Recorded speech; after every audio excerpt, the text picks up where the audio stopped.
تو طیبہ تھا لیکن عرب اسے یثرب کہتے تھے۔ عربی میں یثرب تکلیف اور بیماری کے مقام کو کہا جاتا ہے۔ یہ بات تھی بھی درست، پورے عرب میں سب سے زیادہ بارشیں اسی علاقے میں ہوتی تھیں، لہٰذا وادی میں زہریلے مادے پیدا ہو گئے تھے۔ جو بھی طیبہ میں قدم رکھتا بیمار ہو جاتا۔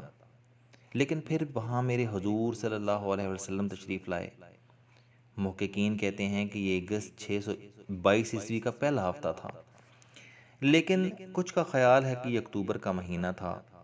آپ صلی اللہ علیہ وسلم قباء میں 14 دن قیام کے بعد یثرب میں داخل ہوئے تو بنو نجار کی بچیوں نے دف بجا کر استقبال کیا۔ اس واقعے کے 1380 برس، 1 ماہ اور 23 دن بعد ہم ٹھیک اسی جگہ کھڑے تھے۔ سامنے ایک قدیم قلعے کے آثار تھے۔ شیخ الحدیث ڈاکٹر شیر علی نے قلعے کی طرف اشارہ کر کے بتایا کہ وہ بچیاں وہاں کھڑی ہو کر دف بجا رہی تھیں۔ قریب ہی ایک مسجد تھی۔ بتایا گیا کہ رسول اللہ صلی اللہ علیہ وسلم نے یہاں ہجرت کی پہلی نماز جمعہ ادا فرمائی تھی۔ قلعے اور مسجد کے درمیان ایک احاطہ تھا اور احاطے میں ایک چبوترے کے آثار تھے۔ وہاں رسول اللہ صلی اللہ علیہ وسلم نے ایک صحابی کی درخواست پر نماز ادا کی تھی۔ پلکوں پر آنسو آبشار کی طرح گرنے لگے۔ حضور صلی اللہ علیہ وسلم یہاں سے آگے بڑھے تو یثرب مدینہ بن گیا اور طیبہ منورہ، اور پھر یہ شہر دنیا میں سکون، ایمان، شفا اور قبولیت کا مرکز ہو گیا۔ یہ شہر کیا ہے؟ آپ اس کی حدود میں داخل ہوتے ہیں تو یوں محسوس ہوتا ہے جیسے سلگتے کوئلوں پر چلتے چلتے ایسی وادی میں آ گئے ہیں جہاں گلاب کی نرم پتیاں بچھی ہیں اور ہوا عنبر اور مشک کے بطن سے جنم لے رہی ہے۔ دنیا بھر کے درخت دن کو آکسیجن اور رات کو کاربن ڈائی آکسائیڈ بناتے ہیں، ماں سوائے مدینہ کے اشجار کے، کہ یہ بے ادبی ہے۔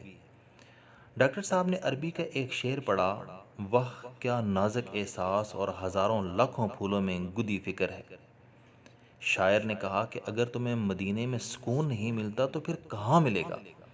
اگر تمہاری دعائیں مدینے میں قبول نہیں ہوتی تو پھر کہاں ہوں گی؟ انصار کو بڑی شدت سے رسول اللہ صلی اللہ علیہ وسلم کا انتظار تھا۔ وہ روز صبح گھروں سے نکلتے اور شہر سے باہر آ کر آپ صلی اللہ علیہ وسلم کا انتظار کرنے لگتے۔ سورج ڈوبتا تو ساتھ ہی آس بھی ڈوب جاتی، لیکن صبح سورج کے ساتھ شوق دیدار پھر آنکھ کھول لیتا۔ اس دن بے انتہا گرمی تھی، لوگ شام سے پہلے ہی مایوس ہو گئے تھے، لیکن جو ہی حضور صلی اللہ علیہ وسلم کی اونٹنی نے قباء میں قدم رکھا، ایک یہودی نے آپ صلی اللہ علیہ وسلم کو دیکھا اور اے لوگو تمہارا نجات دہندہ آ گیا کا نعرہ لگا کر گلیوں میں دوڑنے لگا۔ امیدیں ایک بار پھر طلوع ہو گئیں۔ 14 دن بعد آپ صلی اللہ علیہ وسلم مدینہ کے لیے روانہ ہوئے تو سینکڑوں جانثار دائیں بائیں چل رہے تھے۔ یہ انصار تھے، وہ انصار جنہوں نے آپ صلی اللہ علیہ وسلم کے راستے میں آنکھیں بچھائیں، آپ صلی اللہ علیہ وسلم کے ساتھیوں کو اپنے گھروں، کھیتوں، باغوں اور دکانوں میں حصہ دیا اور بدلے میں رسول اللہ صلی اللہ علیہ وسلم کو پایا۔ تاریخ و حنین کی وہ شام کبھی نہیں بھولتی جب میرے حضور صلی اللہ علیہ وسلم نے 9 مسلم مکینوں کو مال غنیمت سے زیادہ حصہ دیا۔ چند نادان انصار نے یہ تقسیم ناپسند کی تو آپ صلی اللہ علیہ وسلم نے فرمایا، کیا تم کو یہ پسند نہیں کہ لوگ اونٹ اور بکریاں لے کر جائیں اور تم محمد رسول اللہ صلی اللہ علیہ وسلم کو لے کر اپنے گھر آؤ؟ انصار بے اختیار ہو کر چیخے، ہمیں صرف رسول اللہ صلی اللہ علیہ وسلم درکار ہیں۔ اور پھر وہاں گریہ کا سیلاب آ گیا، داڑیوں سے آنسو ٹپکنے لگے۔ قریش اونٹ اور بکریاں لے گئے اور انصار کو حضور صلی اللہ علیہ وسلم مل گئے۔ یہ اعزاز اب دنیا کی کوئی طاقت اہل مدینہ سے نہیں چھین سکتی۔ انصار مہمان نواز تھے، اللہ کے نبی صلی اللہ علیہ وسلم سے بے انتہا محبت کرتے تھے۔ آج بھی مدینہ کے شہری کسی اجنبی کو دیکھتے ہیں تو اسے محمد کہہ کر پکارتے ہیں اور ساتھی کو یا صدیق۔ لہٰذا یہ دنیا کا واحد شہر ہے جس میں ہر مہمان، ہر اجنبی کا نام محمد اور ہر ساتھی صدیق ہے۔ انصار نے حضور صلی اللہ علیہ وسلم کی تواضع کی اور ان کی نسلیں حضور صلی اللہ علیہ وسلم کے مہمانوں کی خدمت کر رہی ہیں۔ رمضان میں پورا مدینہ عشاء خورد و نوش لے کر مسجد نبوی صلی اللہ علیہ وسلم میں حاضر ہو جاتا ہے۔ دسترخوان بچھا دیے جاتے ہیں، میزبانوں کے بچے مسجد نبوی صلی اللہ علیہ وسلم کے دالانوں، ستونوں اور دروازوں میں کھڑے ہو جاتے ہیں۔ رسول اللہ صلی اللہ علیہ وسلم کا جو بھی مہمان نظر آتا ہے وہ اس کی ٹانگوں سے لپٹ کر افطار کی دعوت دیتے ہیں۔ مہمان قبول کر لے تو میزبان کے چہرے پر خوشی پھیل جاتی ہے، نامنظور کر دے تو میزبان کی پلکیں گیلی ہو جاتی ہیں۔ میں مسجد نبوی صلی اللہ علیہ وسلم میں داخل ہوا تو ایک ساتھ 8 سال کا بچہ میری ٹانگ سے لپٹ گیا اور بڑی محبت سے کہنے لگا، چچا چچا آپ میرے ساتھ بیٹھیں گے۔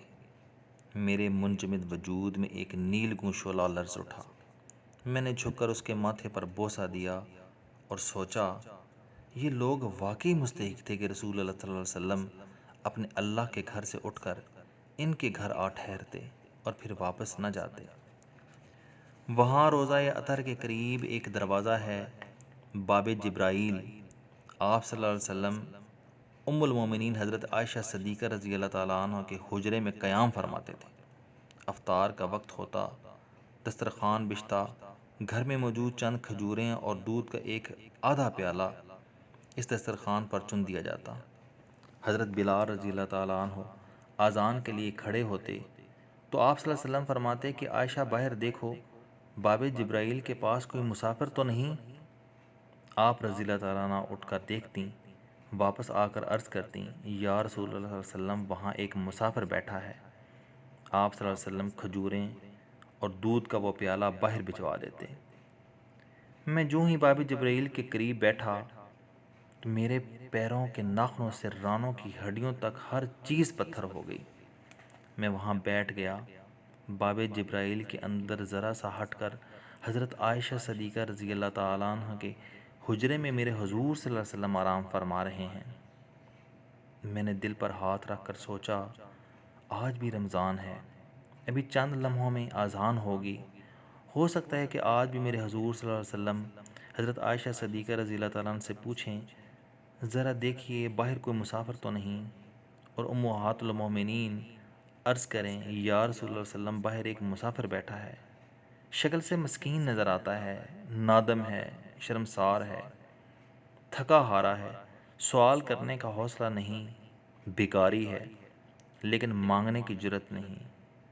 لوگ یہاں کشکول لے کر آتے ہیں، یہ خود کشکول بن کر آ گیا ہے، اس پر رحم فرمائیں۔ یا رسول اللہ صلی اللہ علیہ وسلم بیچارہ سوالی ہے، بیچارہ بیکاری ہے، اور پھر میرا پورا وجود آنکھیں بن گیا اور سارے اعضاء آنسو۔